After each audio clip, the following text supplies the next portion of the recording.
Nauči psa trikovima, na što vas to asocira? To me na ovu predizbornu kampanju.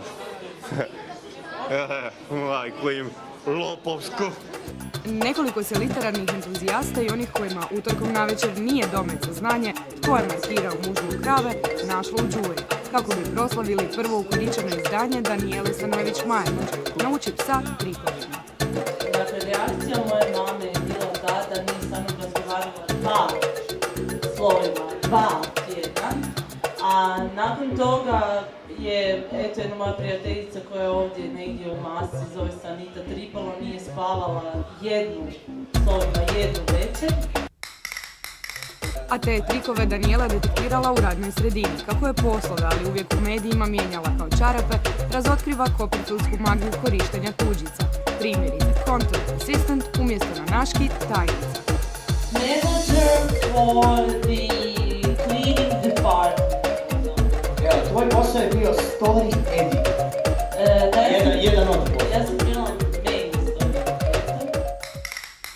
Od 10-ak priča koje su nastajale u posljednjem desetljeću, jedna se posebno dojmila Marija Kovača, pa je dijalošku sarmu odlučio pretvoriti u glazbeno-scenski spektaklić.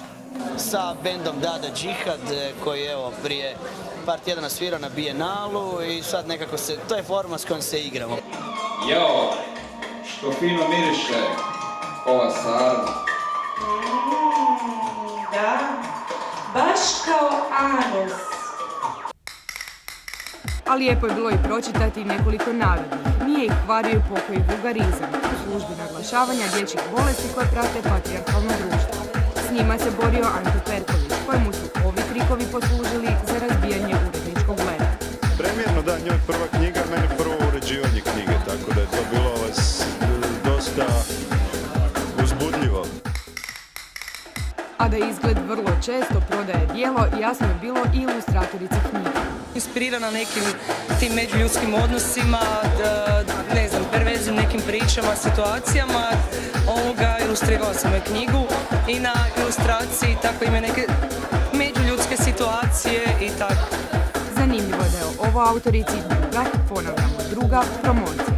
Nažalost, danas jednostavno izdavači ne ulažu toliko u izgradnju nekakve, ne znam, osobe koja je i pisac i to za njom vuče jedan određeni marketing i način prezentacije. Ja zapravo želim pokazati da je ovo jedini ispravan način. Po uzoru na BBC-evske panel diskusije, sjećali se još uvijek netko 70-ih, promocija se pretvorila u ugodne razgovore. A tome je doprinos dao Željko Tomac, koji usputno rečeno ima i novi glazbeni sastav. Mislim, zove me ljudi često, ali ja jako biram projekte u kojima ću nastupiti, tako da mi je iznimna čast nastupiti u projektu zvanom Kako naučiti psa trikovima. I da, ja sam najbolji glas na svijetu. Tom će glasu od sada manje škoditi duhanski dim u zatvorenim javnim prostorima, a posebice 7 minuta legalnog dimljenja na javnim mjestima u Gori legalno i simbolički zapalila zadnje cigarete.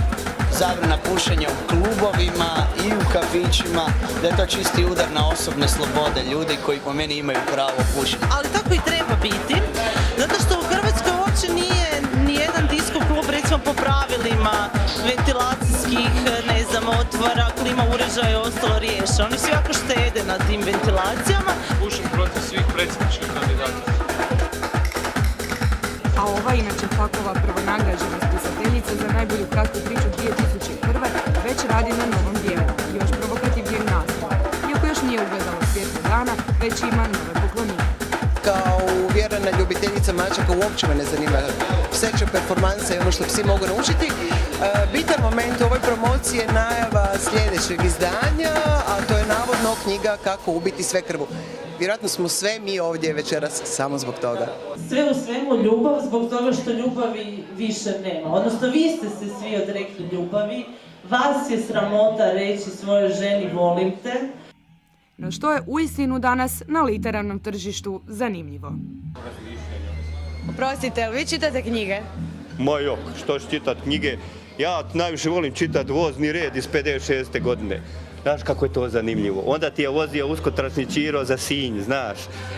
A telefonski imenik iz 42. Jo, što ja volim to čitati, šta čitat knjige.